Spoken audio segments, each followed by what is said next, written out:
एक तरफ से रोशनी की ज़िंदगी में परेशानियां शुरू हो चुकी और दूसरी तरफ आयमा जो है वो वजी भाई से इश्क लड़ा रही है।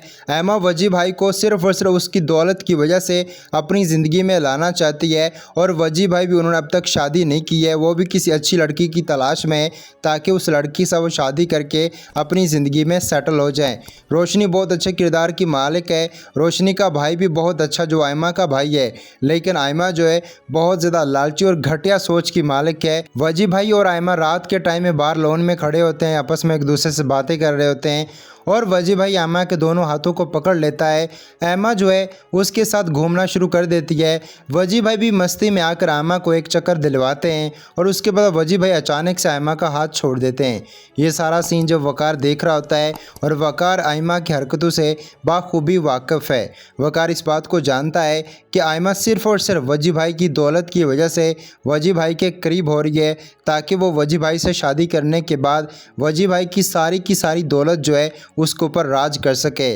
वकार वजी भाई आयमा के पास चला जाता है। वकार के सामने वजी भाई खड़ा होता है और वजी भाई के सामने वकार खड़ा होता है और सामने आयमा खड़ी होती है।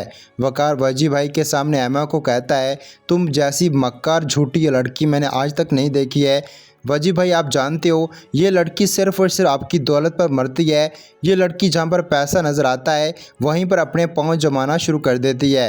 आप इस लड़की के करीब ना जाइए। इस लड़की के अंदर कोई वैसी क्वालिटी नहीं है जो आप इस लड़की से शादी करो।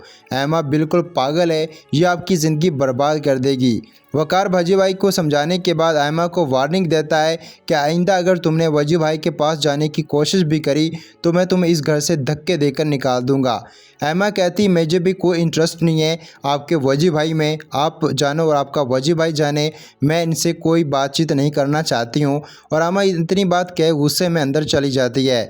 वजी भाई वकार को कहता है, वकार तुम्हें ऐसा नहीं कहना चाहिए था, आयमा एक अच्छी लड़की है, थोड़ी गुस्से वाली है लेकिन अच्छी लड़की है। वकार को इस बात का भी अंदाज़ा हो जाता है कि वजी भाई किसी न किसी हद तक आयमा में इंटरेस्टेड है। लेकिन दूसरी तरफ वकार और रोशनी की ज़िंदगी में बड़ी परेशानी चल रही है।